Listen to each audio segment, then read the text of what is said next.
अस्सलामुअलैकुम, आप देख रहे हैं समा। मैं हूं फराज अहमद और मैं हूं सबा शेख। बुलेटिन का आगाज करते हैं आम खबर से। हुकूमत गिराने की पहली कोशिश नाकाम हो गई या मामला कुछ और है? पीटीएम वाले दूसरी चाल चलने पर गौर करने लगे। मफामत के बादशाह आसिफ अली जरदारी ने मौलाना फजलुर रहमान को नई हिकमत अमली अपनाने की तजवीज़ दे दी। ये भी कह दिया कि जलसों पर तवज्जो से ज्यादा दीगर महाजों पर काम करना होगा। संजय साधवानी की रिपोर्ट देखिए।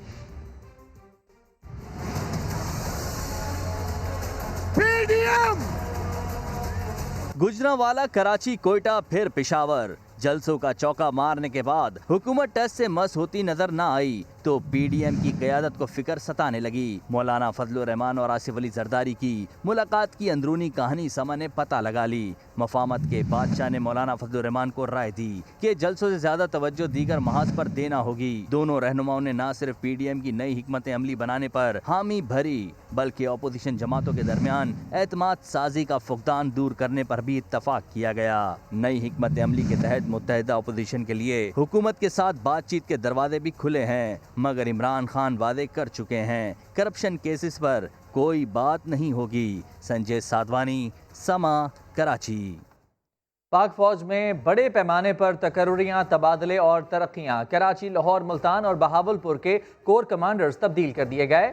साबिक DGISPR आसिफ गफूर समेत 6 मेजर जनरल्स को लेफ्टिनेंट जनरल के ओहदों पर तरक्की दे दी गई।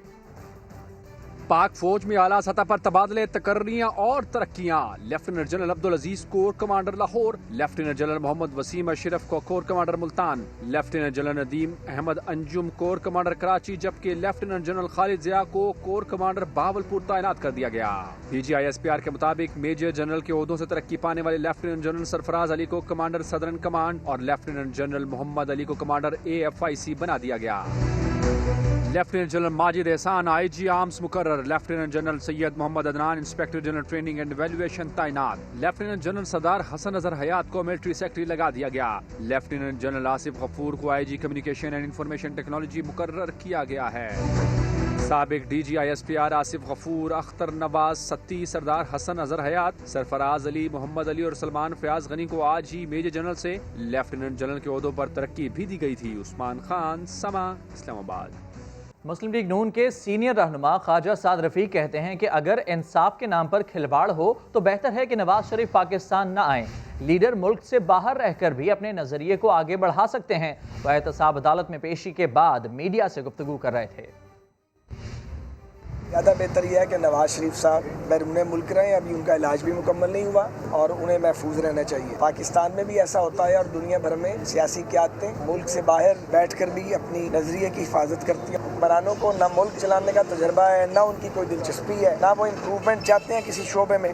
उनको तो सिर्फ एक ही धंधा है कि किसी तरीके से झूठ बोलें, खोखले दावे करें, अपोजिशन को रगड़ा लगाएं, जेलों को अपने मुखालफिन से भर दें। खुद इमरान खान साहब को चले जाना चाहिए, वो अनपॉपुलर हो चुके हैं, लोग उनको पसंद नहीं करते। वो क्यों हमें जोर लगाने पे मजबूर कर रहे हैं? अगर वो समझते हैं कि लोग उनके साथ हैं तो उन्हें नए इलेक्शन से डरना नहीं चाहिए, क्योंकि जिस तरह वो लाए गए हैं, जो कुछ 2018 के इंतखाबात में हुआ है और जिस तरह अब गिलगित बिल्तिस्तान में हुआ है, आगे आज़ाद कश्मीर में भी मैं समझता हूँ इसका एक्शन रिप्ले होगा। बल्कि मेरी ज़ाती राय ये है कि PDM को अभी से सीट एडजस्टमेंट पर गौर करनी चाहिए। वफाकी वज़ीर इत्तलाआत शिबली फराज कहते हैं कि अपोजिशन NRO के लिए अवाम की जानों से खेल रही है, लेकिन इन्हें शहरियों की जान खतरे में डालने की इजाज़त नहीं दी जाएगी। कोविड-19 की कमेटी है, पार्लियामेंट्री कमेटी बनी है, तमाम पॉलिटिकल पार्टीज के पार्लियामेंट्री लीडर शामिल होते हैं। आज के इजलास में अपोजिशन का कोई मेंबर शरीक नहीं हुआ। दूसरी लहर पूरी शिद्दत के साथ आ चुकी है। पहली जो लहर थी उसमें अवाम ने भी ताउन किया। इस दफ़ा जो है तो हम ज़्यादा पाबंदियां लगाएंगे। अवाम से भी अपील करते हुए कि ये जो पॉलिटिकल पार्टी जो कि इकट्ठी हुई हैं PDM की सूरत में, इनका कौमी एजेंडा नहीं है हुकूमत पे प्रेशर डालने के लिए कि इनको कोई NRO मिल जाए। मतलब है कि ये लोगों को खतरे में झोंक रहे हैं।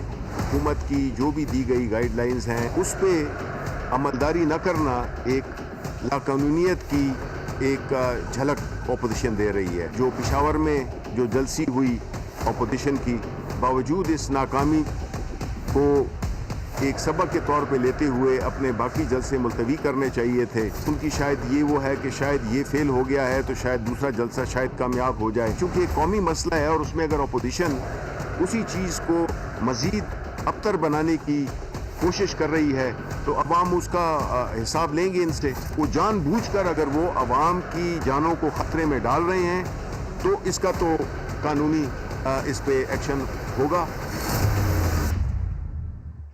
कोरोना से बचाते बचाते लोगों को भूख से तो नहीं मार सकते, कारोबार और फैक्ट्रीज बंद नहीं करेंगे। वज़ीर आज़म इमरान खान ने बड़ा ऐलान कर दिया। कहते हैं दुकानदार, शॉपिंग मॉल्स और फैक्ट्रीज एसओपीज पर अमल करें। एहतियात ना की तो अस्पतालों पर दबाव के साथ मौशी हालात बिगड़ सकते हैं। के केसेस ये बड़ी तेज़ी से बढ़ रहे हैं और बहैसियत कौम हमने इसका मुकाबला ना किया तो हमारे अस्पतालों में प्रेशर के अलावा हमारे माशी हालात भी बिगड़ सकते हैं। हमने फ़ैसला किया है कि हम अपनी फैक्ट्रियां नहीं बंद करेंगे।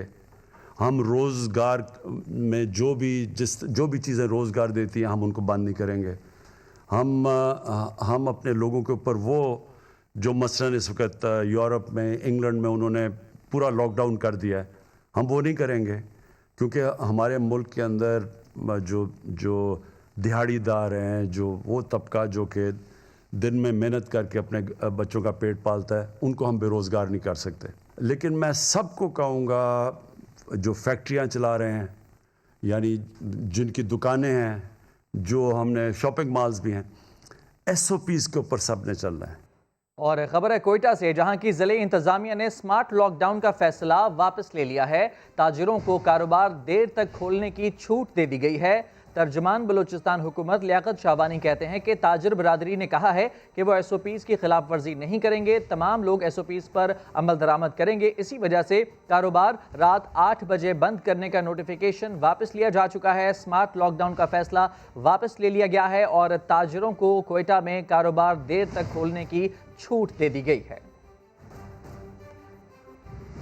तो अभी आपको बताएं कि बिलावल हाउस कराची में तवील अरसे बाद खुशियों का समा, लेकिन कोरोना वायरस की वजह से बख्तावर भुट्टो की मंगनी इंतहाई महदूद कर दी गई। तकरीब में सिर्फ 50 से 80 मेहमान शरीक होंगे। साबिक सदर आसिफ अली जरदारी की बेटी की मंगनी में वुज़रा, मुशीरान और अरकान असम्बली को मदऊ नहीं किया गया। सिर्फ खानदान के ही अफराद और चंद करीबी लोगों को शिरकत करेंगे। बख्तावर और आसफा भुट्टो ने चंद सहेलियों को दावत दी है। तकरीब में दूल्हे के मेहमान भी महदूद तादाद में शरीक होंगे। तो मुल्क भर की तरह सिंध में भी कोरोना के वार जारी हैं। मोहलिक वायरस का शिकार साबिक एमएनए जादम मंगरियो दम तोड़ गए। पीपल्स पार्टी के एमएनए सरदार जाम करीम भी कोरोना का शिकार हो गए।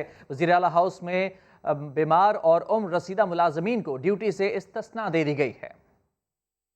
कोरोना किसी को नहीं बख्श रहा। आम आदमी से लेकर सरकारी अफसरान और हुक्मरान भी मजीद ताकतवर होते हुए वायरस का शिकार होने लगे। फंक्शनल लीग के रहनुमा साबिक एमएनए जादम मंगरियो कोरोना के बाद इंतकाल कर गए। पीपल्स पार्टी के एमएनए सरदार जाम करीम का कोरोना टेस्ट मुस्बत आ गया। इन्होंने खुद को करंतना कर लिया। Chairman Peoples Party Bilawal Bhutto Zardari अपने पॉलिटिकल सेक्रेटरी का कोरोना टेस्ट मुस्बत आने पर पहले ही खुद को आइसोलेट कर चुके हैं। दूसरी जानिब कोरोना के बढ़ते हुए केसेस की वजह से वज़ीर हाउस में भी मुलाजमीन की तादाद आधी कर दी गई है। बुजुर्ग और मुख्तलिफ बीमारियों का शिकार मुलाजमीन को ड्यूटी से इस्तिस्ना दे दिया गया है। वज़ीर आला सिंध सैयद मुराद अली शाह की सेहत बेहतर होने लगी। बुखार की अलामत भी नहीं। मुराद अली शाह कुछ रोज बाद दोबारा कोरोना का टेस्ट कराएंगे। तो कोरोना से मुतासरा वकील चीफ जस्टिस ऑफ पाकिस्तान की अदालत में पेश हो गया, जिसके बायस कमरे अदालत में खलबली मच गई। Barrister Adnan Khan supreme court में पेश हुए। चीफ जस्टिस गुलजार अहमद ने केस की समाअत शुरू की तो वकील ने बताया कि मुझे कोरोना है लेकिन आपकी अदालत में पेश हो रहा हूं। इस पर चीफ जस्टिस ने कहा आप दूसरों की जिंदगियों से खेल रहे हैं। चीफ जस्टिस ने वकील को तहरीरी दलाइल दिए और फौरन कमरा अदालत छोड़ने की हिदायत की, जिसके बाद कोरोना मुतासरा वकील वापस चले गए। इस्लामाबाद में कोरोना वायरस की दूसरी लहर के खौफनाक असरात सामने आ गए। कोरोना के बायस शहर के बड़े सरकारी अस्पताल पेम्स की ओपीडी बंद कर दी गई। रूटीन की सर्जरीज को भी मुअत्तल कर दिया गया। सिर्फ इमरजेंसी ऑपरेशन किए जाएंगे। इस्लामाबाद में कोरोना वायरस की दूसरी लहर के खौफनाक असरात सामने आने लगे हैं। पेम्स अस्पताल के अमले के 181 अफराद कोरोना वायरस से मुतासर हुए, जिसके बाद तर्जुमान पेम्स के मुताबिक रूटीन ऑपरेशंस मुअत्तल कर दिए गए हैं। सिर्फ इमरजेंसी ऑपरेशंस किए जाएंगे। इदारों की बंदिश से तलबा और असातिज़ा को तालीमी साल ज़ाया होने की फिक्र लाहक हो गई। कहते हैं हुकूमत को सिर्फ तालीमी इदारों में ही क्यों कोरोना नजर आता है। ऑनलाइन पढ़ाई की मुखालफत भी कर दी। रावलपिंडी से रिपोर्ट कर रहे हैं सदाकत अली। कोरोना की दूसरी लहर का पहला बड़ा निशाना तालीमी इदारे। 26 नवंबर से मुकम्मल बंदिश और ऑनलाइन पढ़ाई होगी। हुकूमत का फैसला तुलबा को तो एक आंख ना भाया। तालीमी साल जाया होने का धड़का लग गया। ऑनलाइन पढ़ाई बेकार भी करार दे दी।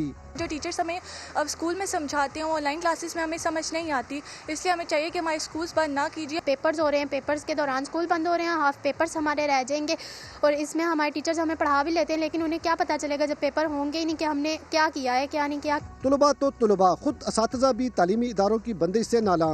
जब बाकी के सारे काम हो रहे हैं, आप बाजारों में जाएं, जलसे जुलूस हो रहे हैं, सब कुछ हो रहा है, तो फिर सिर्फ तालीम ही क्यों रोकी जा रही है? सिर्फ कोरोना तालीम में क्यों आ रहा है? असातिज़ा को बच्चों पर की गई सारी मेहनत पर पानी फिरने के खदशात भी लाहक हैं। तुलबा दुहाइयाँ देते हैं, तालीम नहीं, SOPs को सख्त करके कोरोना को रोका जाए। कैमरामैन जुल्फ़िकार अली के साथ सदाकत अली, समा, रावल। कराची में आतिशबाजी के वाक़यात और आग बुझाने में ताख़ीर क्यों?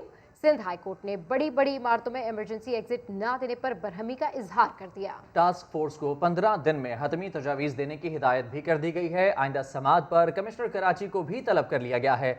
इरफानुल हक रिपोर्ट करेंगे।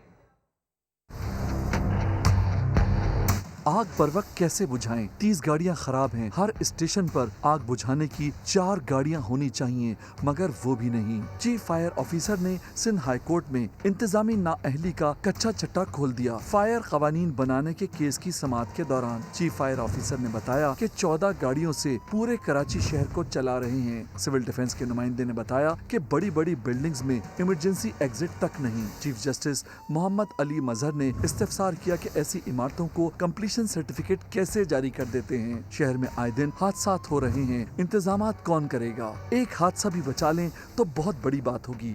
अदालत ने करार दिया कि जब तक आग बुझाने के इंतजामात ना हो, इमारत पर रिहाइश नहीं हो सकती। यही कानून फैक्ट्रीज पर भी लागू होता है। इतना बड़ा कराची है, क्या टास्क फोर्स ने लाहे अमल बनाया? अदालत ने टास्क फोर्स को 15 दिन में हतमी तजावीज़ देने, जबकि कमिश्नर कराची को मजीद टेलीफोन नंबर्स मुख्तस करने की हिदायत कर दी।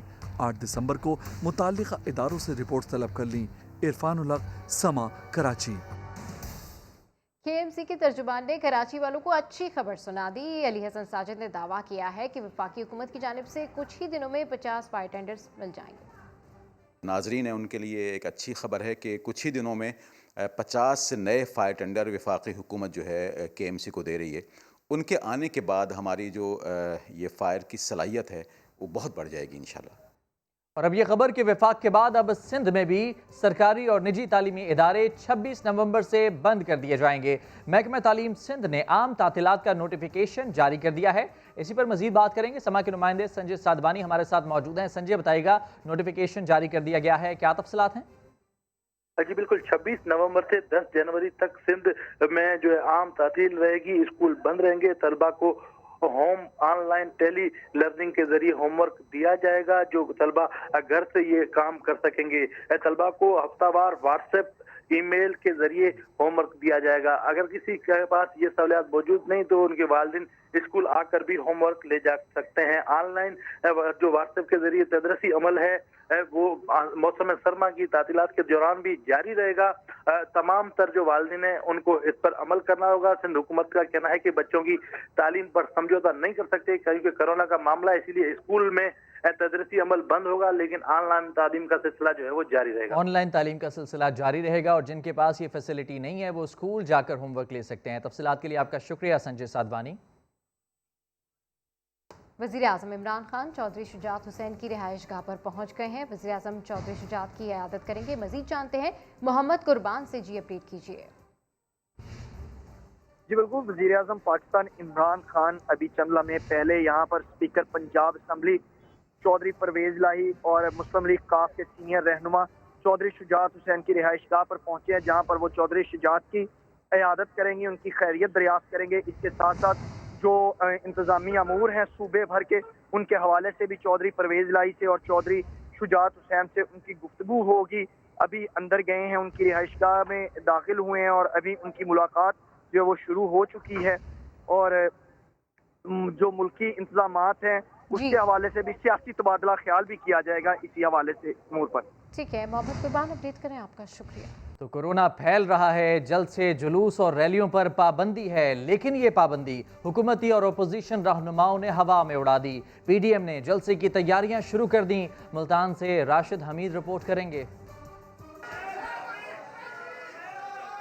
कोरोना वायरस का फैलाव कैसे रुकेगा? यहाँ तो पाबंदी के बावजूद तहरीके इंसाफ के रहनुमा भी रैलियां निकाल रहे हैं। मकामी रहनुमा ने चेयरमैन एमडीए बनने की खुशी में एसओपीज को नजरअंदाज करते हुए रैली निकाली। इंटरनेशनल इशू है, हमने कोशिश की है, लेकिन अब दोस्त हैं, उनकी मोहब्बत है, हम पूरी कोशिश कर रहे हैं कि हम अपने एसओपीज पे पूरा उतरें। पीडीएम ने हिफाजती इकदाम नजरअंदाज करते हुए नवाशहर चौक से रैली निकाली। 30 कारकुनों के खिलाफ मुकदमा दर्ज होने पर एहतजाज किया और थाने लोहारी गेट पहुंचकर गिरफ्तारी की पेशकश की। हमें कुर्सियां नहीं दे रहे जो हमने जलसा गाह में लगानी है, उनको डराया गया है, केटरिंग वालों को डराया गया है, जो झंडे बनाते हैं, जो पेनाफ्लेक्स बनाते हैं, उन पे 5 लाख रुपए का जुर्माना रख दिया है। पीडीएम रहनुमा कहते हैं जलसा हर सूरत होगा। कारकुनों के लिए 50,000 मास्क तैयार कर लिए हैं। कैमरामैन अदनान सियाल के साथ राशिद हमीद, समा,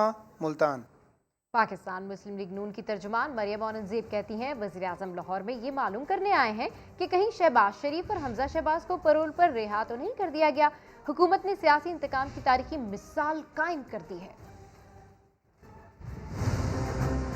सियासी इंतकाम में अंधी सिलेक्टेड हुकूमत इमरान साहब के हुक्म के ऊपर शहबाज शरीफ और हमजा शहबाज को जेल से पैरोल पर रिहा नहीं कर रही। 2.5 साल में सियासी इंतकाम की तारीखी मिसाल कायम की। वालदा की वफात के बावजूद सफाकियत की, बेशर्मी की आला मिसाल कायम की है इस हुकूमत ने। उनकी रिहाई को जिस्ते खाकी के अराइवल के साथ मुंसलिक कर देना बेशर्मी की इंतहा है। कराए के तर्जुमान किसी की वालदा की वफात के ऊपर सियासत कर रहे हैं। वो ये वजीर आजम हाउस से हुक्म देता है पैरोल पे रिहा न करना। लाहौर आकर बैठकर वो इस बात की यकीन दहानी कर रहे हैं कि कहीं पैरोल पे रिहा ना हो जाए। ये दिन भी गुजर जाएंगे, लेकिन इसका हिसाब देना होगा। जिस तहरीक की वजह से इन वोट चोरों की टांगें कांप रही हैं, करप्ट टोले को घर भिजवा कर चैन लेगी। तो कोरोना के बावजूद पाकिस्तान में टेक्सटाइल सनत उरूज पर है। कपड़े की मांग तारीख की बुलंद तरीन सतह पर पहुंच गई। समा की खबर वज़ीर आज़म इमरान खान ने भी ट्वीट कर दी। कपड़े की तलब तारीख की बुलंद तरीन सतह पर पहुंच गई। अंदरून और बैरून मुल्क ऑर्डर्स पूरे करना भी मुश्किल हो गया। टेक्सटाइल सेक्टर को 70 करोड़ मीटर कपड़े की कमी का सामना है। टेक्सटाइल की सनत के जहां फैक्ट्रियां बंद हो रही थीं, मजदूर बेरोजगार हो रहे थे, वो आज तेजी से तरक्की कर रही है। कपड़े की मांग तारीख की बुलंद तरीन सतह पर पहुंच गई है। मुल्की गैर मुल्की ऑर्डर्स पूरे करना मुश्किल हो गया है।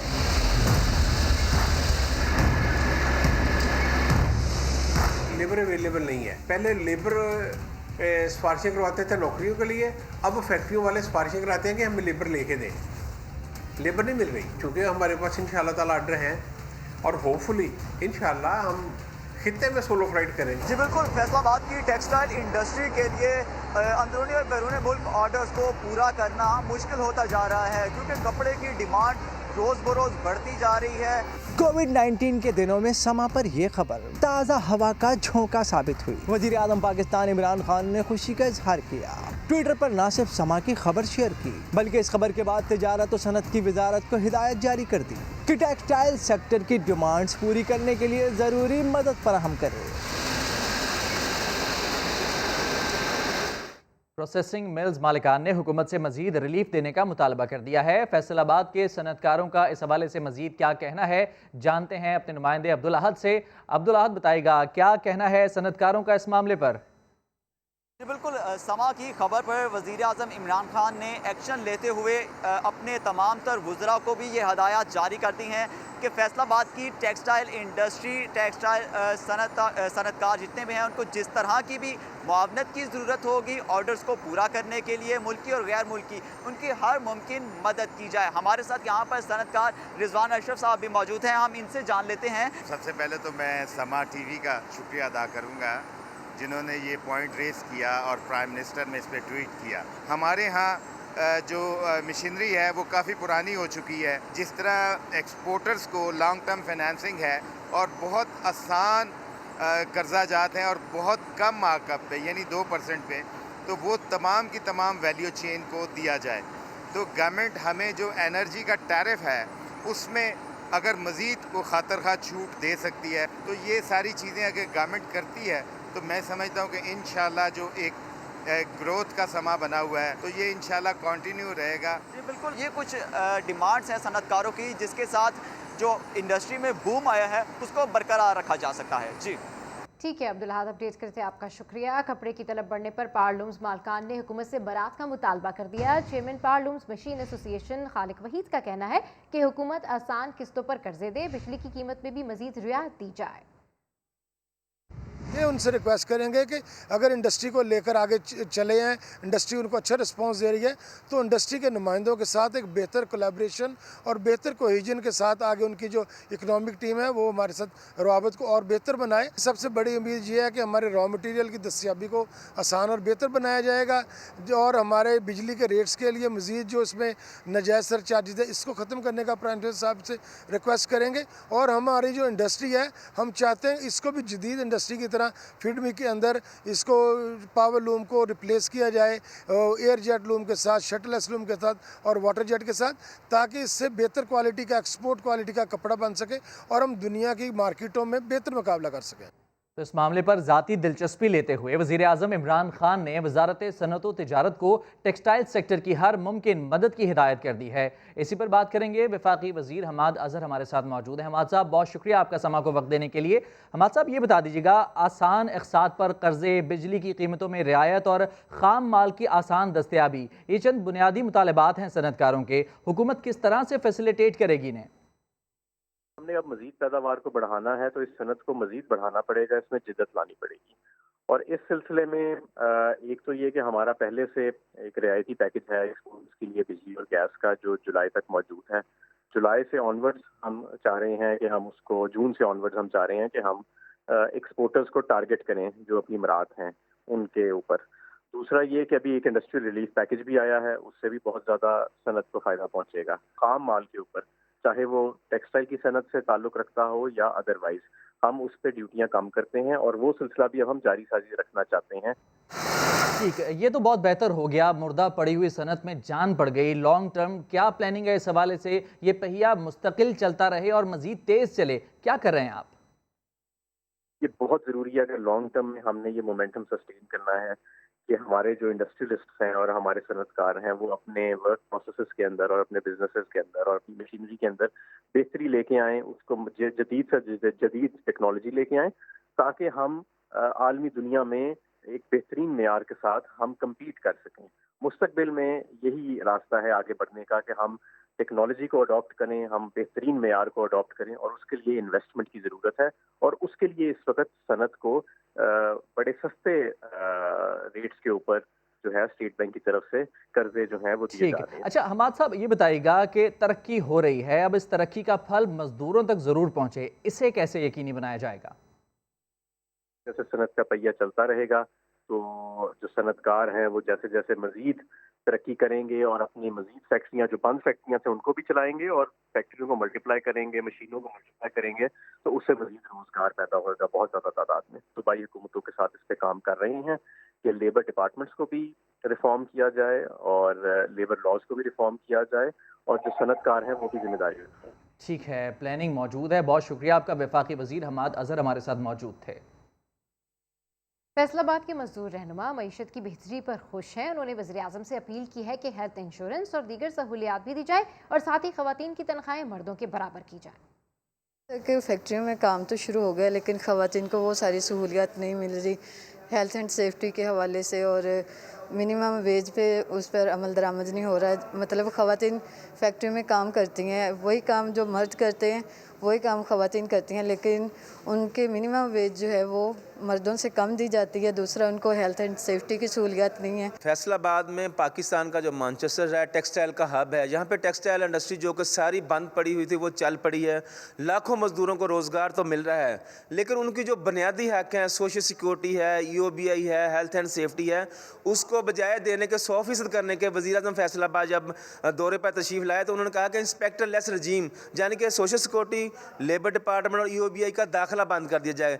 जब मजदूरों के महकमे जाके चेक ही नहीं कर सकेंगे तो फिर तो ये मजदूरों के साथ बहुत बड़ी ज्यादती है फैसलाबाद के अंदर। हमारे कारोबार चल रहे हैं, हमें सब कुछ मिल रहा है, तनख्वाहें मिल रही हैं, लेकिन हमें सोशल सिक्योरिटी कार्ड, EOBI ये नहीं मिल रहा। हमारी इमरान खान से अपील है कि हमें ये सब कुछ दिया जाए। आगे बढ़ते हैं। वज़ीर आज़म के मुआविन ख़ुसूसी ताहिर अशरफी ने वाज़ेह कर दिया है कि पाकिस्तान इसराइल को तस्लीम नहीं करने जा रहा। इमरान खान इक़्तिदार तो छोड़ सकते हैं, फ़लस्तीन और कश्मीर पर मौक़िफ़ से पीछे नहीं हट सकते। मौलाना ताहिर अशरफी की ख़ुसूसी गुफ्तगू सुनिए। ना पाकिस्तान इसराइल को तस्लीम करने जा रहा है, ना ये मुमकिन है। इमरान खान इक़्तिदार छोड़ सकता है, फ़लस्तीनियों को कोई हल कबूल ना हो, कश्मीरियों को कोई हल कबूल ना हो, कश्मीर और फ़लस्तीन के मसले पर वो पीछे नहीं हट सकता। ये बात सबको वाज़ेह होनी चाहिए। पूरे मुल्क के अंदर जुमातुल मुबारक के इज्तिमाआत जो हैं वो एहतियाती तदाबीर के साथ होंगे। अवामुन्नास से अपील करना चाहता हूँ, अपनी मजहबी सियासी क़यादत से, हुकूमत से, कि ये जो इज्तिमाआत हैं, जलसे हैं, खुदा के लिए चंद दिन जो हैं अगर हम इंतज़ार कर लेंगे। वज़ीर आज़म के दौरे पर ठंडे मशरूबात और अच्छे मेयार की प्लेट्स में खाना क्यों पेश नहीं किया गया? चीफ सेक्रेटरी बलूचिस्तान ने इंतजामात में कोताही बरतने पर अफसरान से वजाहत तलब कर ली। मेहमान नवाजी में कमी रह गई या तवज्जो न देना महंगा पड़ गया? 13 नवंबर को वज़ीर आज़म के दौरे तुर्बत में ऐसा क्या हुआ कि चीफ सेक्रेटरी को हफ्ते बाद वजाहत मांगना पड़ गई? कमिश्नर मकरान से खत में सख्त सवालात पूछ ली। नेशनल हाईवे अथॉरिटी की तकरीब में चीफ सेक्रेटरी की नशिस्त ही गायब कर दी। ऑडिटोरियम में वज़ीर आज़म ने कबायली अमायदीन से मुलाकात की तो चीफ सेक्रेटरी को कोने में बैठना पड़ा। SSP क्यों वज़ीर आज़म के करीब जाकर बातचीत करते रहे? डिप्टी कमिश्नर चीफ सेक्रेटरी को नज़रअंदाज करके वज़ीर आज़म के करीब चलते रहे। वज़ीर आज़म को पेश की गई कोल्ड ड्रिंक्स ठंडी नहीं थी। मेहमानों को जिस प्लेट में खाना दिया गया वो भी मयारी न थी। तर्जुमान बलूचिस्तान हुकूमत को वजाहत मांगना ठीक लगता है। जो हमारे मेहमान तशरीफ़ लाते हैं, प्राइम मिनिस्टर साहब हैं, कोई गवर्नर साहब है, प्रेसिडेंट साहब है, जो भी है, उस डिसिप्लिन में, उन अरेंजमेंट्स में कहीं चीफ सेक्रेटरी साहब ने महसूस किया है कि प्रॉपर उसको ऑब्जर्व नहीं किया। उसके तहत ये एक रूटीन का एक एक्सरसाइज है। कमिश्नर मकरान तारिक कमर SSP और डिप्टी कमिश्नर के पास जवाब देने के लिए सिर्फ 2 दिन बाकी हैं। मुजीबुल्लाह, समा, क्वेटा।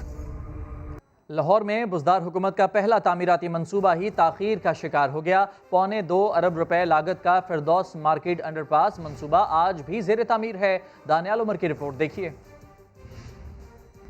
फिरदौस मार्केट अंडरपास जून 2020 को शुरू हुआ। 1 अरब 76 करोड़ रुपए लागत आई। 5 माह 20 रोज गुजर गए लेकिन इफ्तिताह न हो सका।